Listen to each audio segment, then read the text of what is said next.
Jumpa kembali di kanal YouTube Omah Solusi Indonesia dengan membawakan satu topik baru dengan judul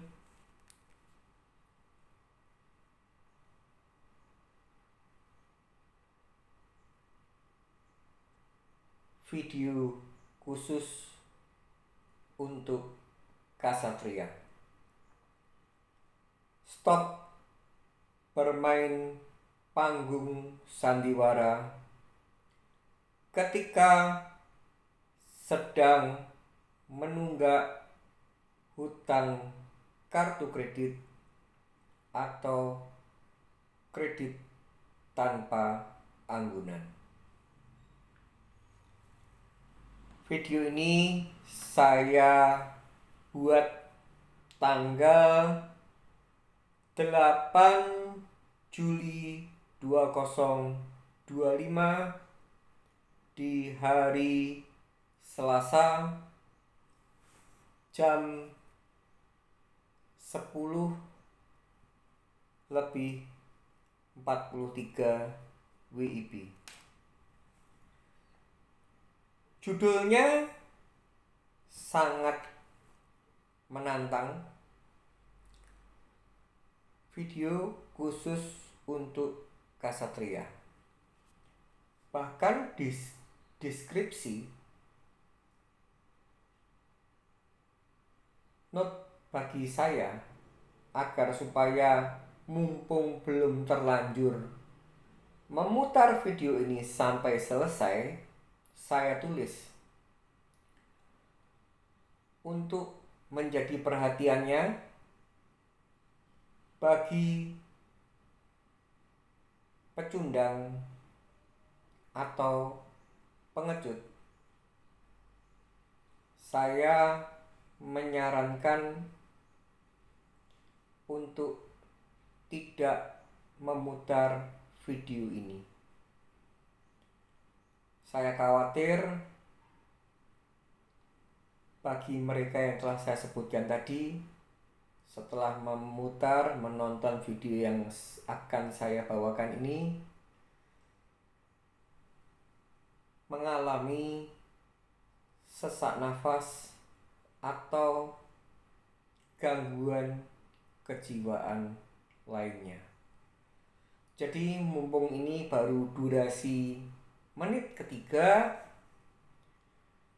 bagi Anda yang tidak mempunyai jiwa Ksatria, stop video ini agar supaya Anda tidak sesak nafas. Video ini adalah sebuah wacana edukasi sekaligus memberitahukan kepada seluruh penonton pemirsa kanal YouTube Omah Solusi Indonesia,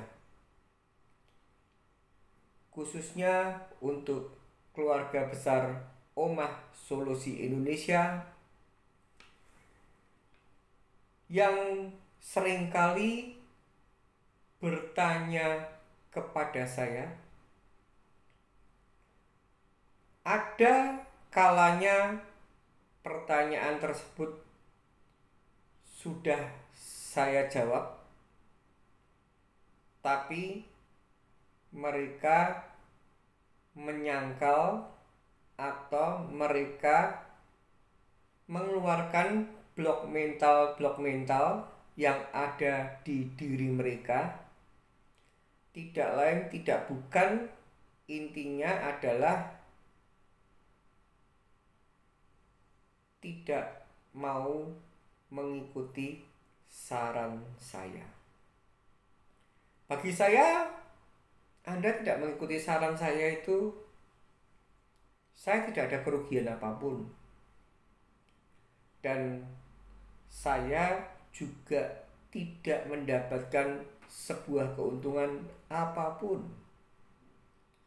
Cuman yang saya pesankan, ketika Anda sudah bertanya kepada saya dan saya telah menjawab untuk Anda,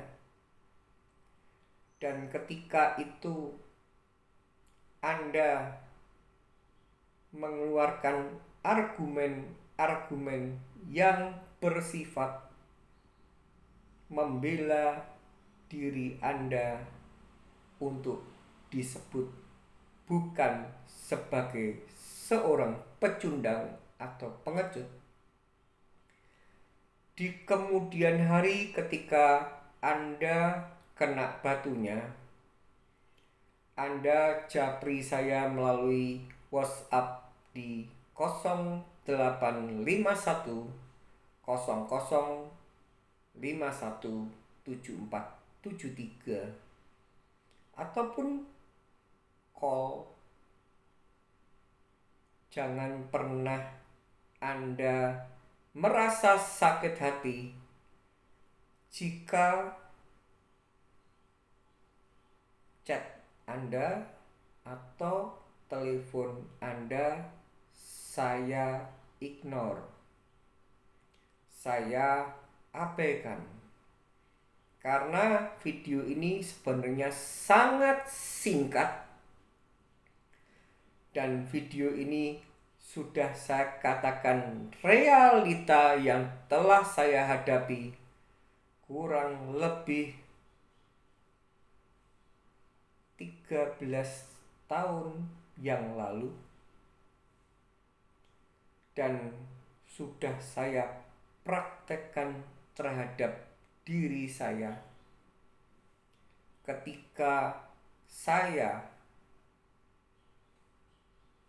membiarkan blok mental, ketika saya ingin lari dari realita, ketika saya tidak mau untuk berusaha menjadi seorang ksatria,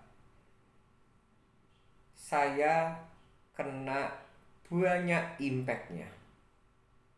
Jadi itulah kenapa Omah Solusi Indonesia, Omah Solusi Indonesia Foundation, saya selaku founder hanya memberikan garansi kepada seluruh penonton pemirsa kanal YouTube Omah Solusi Indonesia, Omah Solusi Indonesia Foundation, khususnya keluarga besar Omah Solusi Indonesia, jika Anda mengikuti apa yang saya mentoring dan Anda mengalami sebuah problematika, masalah, saya tidak akan tinggal diam, dan saya pastikan Anda selalu saya akan berada di garda terdepan Anda. Di sini yang saya akan katakan bahwa ketika kondisi finansial Anda sedang tidak baik-baik saja, dan akibat adanya kondisi finansial yang sedang tidak baik-baik saja ini, berbagai macam alasan yang tidak perlu saya detailkan, saya revisi, bukan alasan. Berbagai macam realita yang tidak perlu saya detailkan, entah Anda dipecat, entah Anda berdagang suatu hal barang mengalami sepi, atau apapun itu yang intinya membuat nilai pendapatan Anda tidak seimbang dengan nilai pengeluaran Anda. Dan jika ini Anda tidak segera menetapkan skala prioritas, mana yang bisa ditunda dan tidak berdampak hukum pidana, maka saya sarankan itu segera Anda lakukan. Abaikan, saya ulangi, abaikan rasa gengsi Anda. Dan di sini kenapa judulnya sangat tegas, lugas. Ketika memang kondisi finansial Anda sedang tidak baik-baik saja, ketika pekerjaan Anda sedang tidak baik-baik saja, dan itu sebuah realita, dan entah itu salah langkah, entah itu realitanya itu salah langkah, entah itu realitanya memang kondisi yang memaksa, mayoritas debitur yang akan menentukan keputusan untuk sementara waktu tidak melakukan pembayaran hutang. Contohnya yang saya maksudkan adalah hutang kartu kredit atau kredit tanpa anggunan. Di awal mula sudah mempersiapkan segala trik dan intrik. Trik dan intrik ini berbagai macam digunakan untuk menutupi apa yang sedang debitur itu alami, agar supaya, atau lebih tepatnya pencitraan, agar supaya keluarga inti masih mau untuk mentoleransi, atau saudara, orang tua, rekan, kerabat, kolega mau mentoleransi, atau intinya adalah supaya dia, debitur yang sedang macet itu, bisa membuat sebuah alibi untuk menutup kemaluan atau rasa gengsi itu sendiri. Itu faktor yang pertama. Yang kedua, debitur melakukan panggung sandiwara tidak lain tidak bukan, pertama tujuannya adalah supaya bisa main petak umpet dengan kolektor, atau supaya kalau ketemu kolektor bisa sudah dipersiapkan skenario panggung sandiwaranya dengan harapan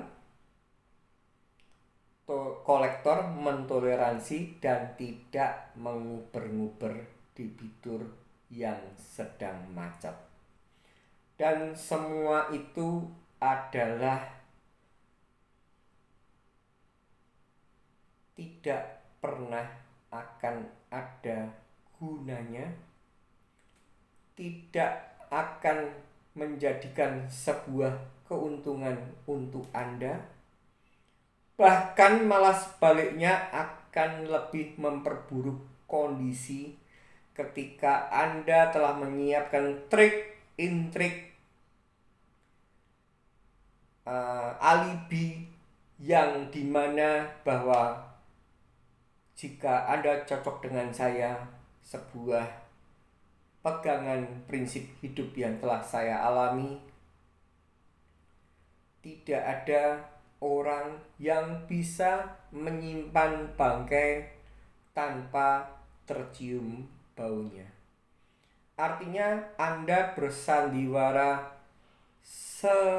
berusaha untuk sesempurna apapun, kebenaran akan membuka segalanya. Dan ketika itu malah terbongkar,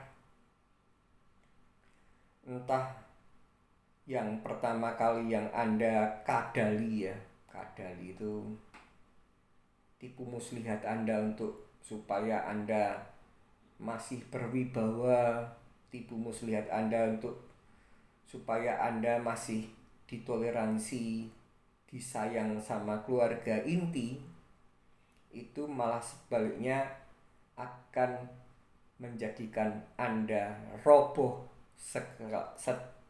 roboh langsung seketika itu juga. Anda sudah tidak dipercaya oleh ring 1 Anda. Dan di sini saya akan memberikan contoh-contohnya. Kalau memang misalkan karena sebuah kalkulasi, karena salah hitung, atau mungkin adalah salah perilaku, entah itu flexing, entah itu mohon maaf bagi Anda yang telah berkeluarga, Anda untuk berfoya-foya dengan mungkin. Saya katakan dengan mungkin. Kalau bagi wanita, Anda ingin bersenang-senang, berhappy-happy dengan pria idaman lain, atau sebaliknya bagi seorang pria, Anda menggunakan dana hutang tersebut untuk berhappy-happy untuk wanita idaman lain. Ini yang paling fatal. Tapi banyak hal yang misalkan sebenarnya Anda melakukan pakai judi online, atau Anda untuk narkoba, atau Anda untuk mabuk-mabukan. Dan ketika uang hutangan tadi itu tidak terbayarkan, tidak sedikit orang yang mengatakan, saya ditipu teman, atau saya misalkan ada yang saya sangat prihatin terhadap klien yang curhat dengan saya. Motor saya hilang, tak parkir di sini hilang. Padahal motor tadi dijual atau digadekan oleh yang bersangkutan itu sendiri. Atau bahkan tidak sedikit atas persetujuan dari ring 1. Misalkan, kalau saya kan tidak punya pasangan hidup saat ini, ada sebuah percakapan suami istri. Kebetulan misalkan yang punya hutang itu si suaminya, dan si istrinya ini boleh dikatakan juga dalam tanda kutip turut menikmati hasil foya-foyanya. Tapi karena malu kepada temannya, kepada tetangganya, dan lain sebagainya,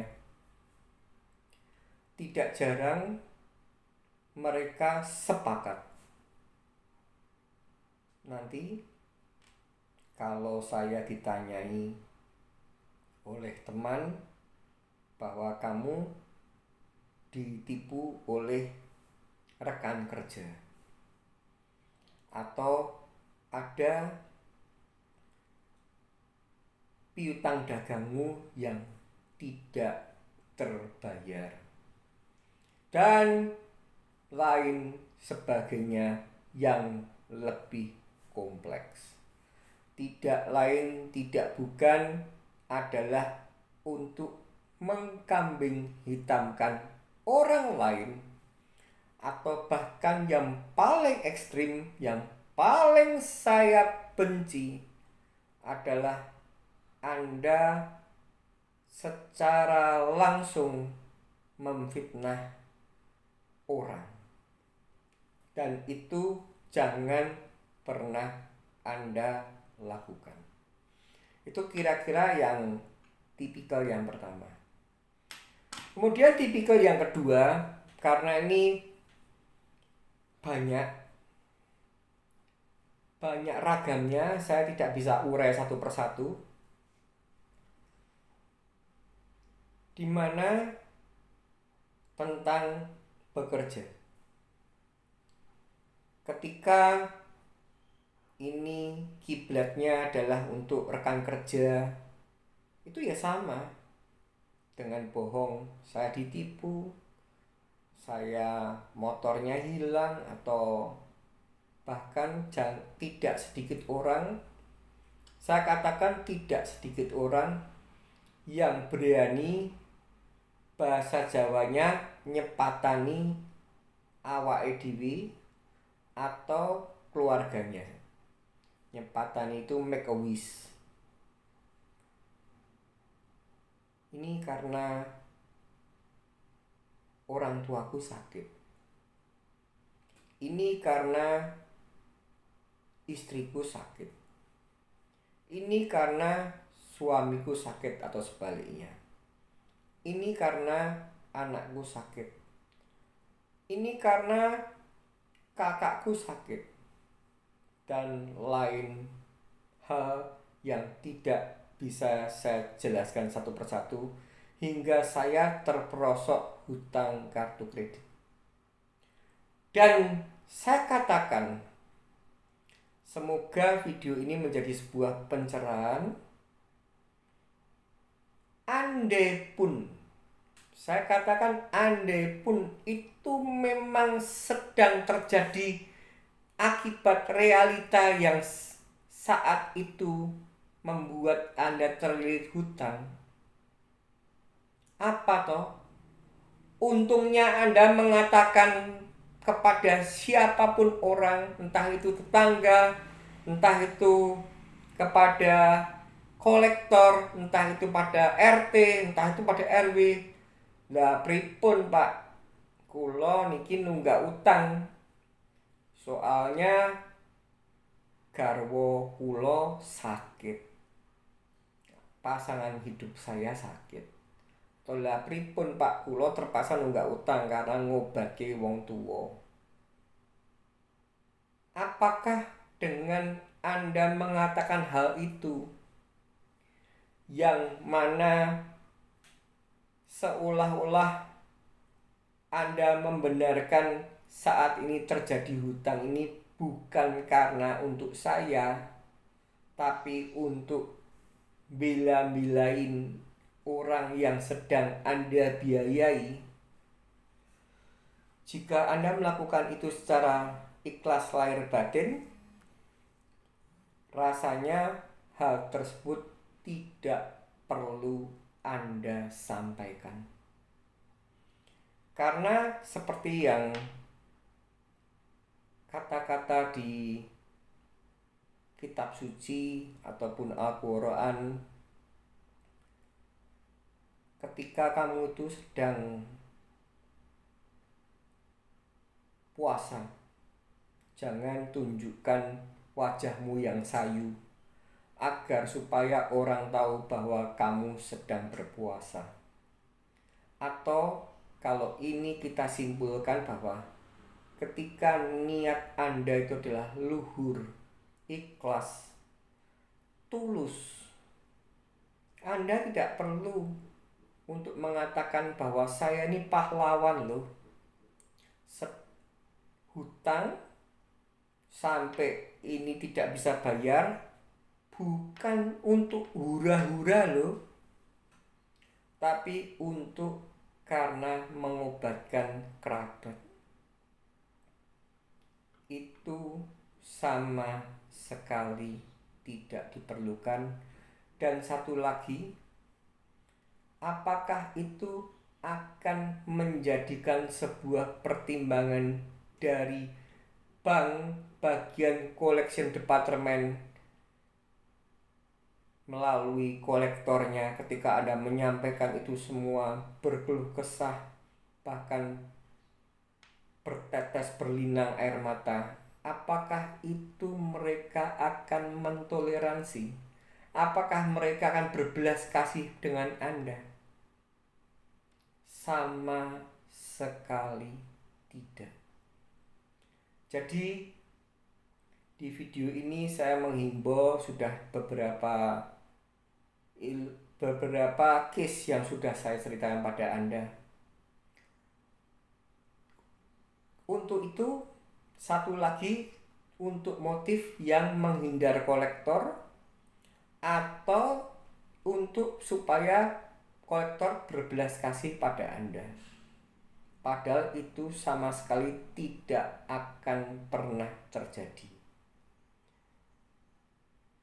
Koordinasi atau namanya di istilah kepolisian di 86 kan, atau bisa dikatakan sudah dikondisikan. Kalau ditanya, Pak Hani sudah tidak bekerja di perusahaan ini ya, bilang ke security-nya, bilang ke teman kerjanya, bilang ke HRD-nya, dan lain sebagainya. Apakah itu akan tersimpan sempurna, tidak akan terbongkar, tidak akan pernah? Saya jawab, itu tidak terbongkar. Dan efeknya ketika Anda ini bersandiwara dan semua peran-peran fiktif yang Anda mainkan itu diketahui oleh orang-orang yang Anda kibuli ini, maka konsekuensinya Anda semakin runyam, menunjukkan kualitas Anda sebagai seorang pecundang, menunjukkan kualitas Anda sebagai seorang pemfitnah bahkan. Dan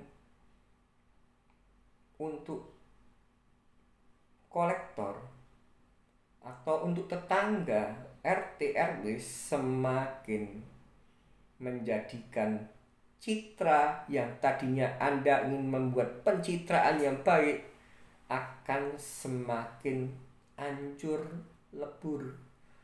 Oh, pemfitnah. Oh, pengarang cerita. Oh, semua hanyalah bualan. Dan bagi kolektor khususnya, bagi kolektor memandang Anda, oh ini orang ini pengecut, takut. Ayo kita rame-rame untuk semakin ditakut-takuti. Jadi ini juga termasuk tentang banyak pertanyaan. Apakah saya harus ganti nomor handphone? Apakah saya harus pindah alamat? Apakah saya harus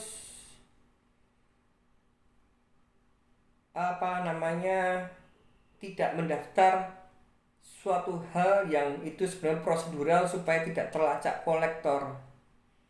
Atau bahkan yang paling sangat sedih,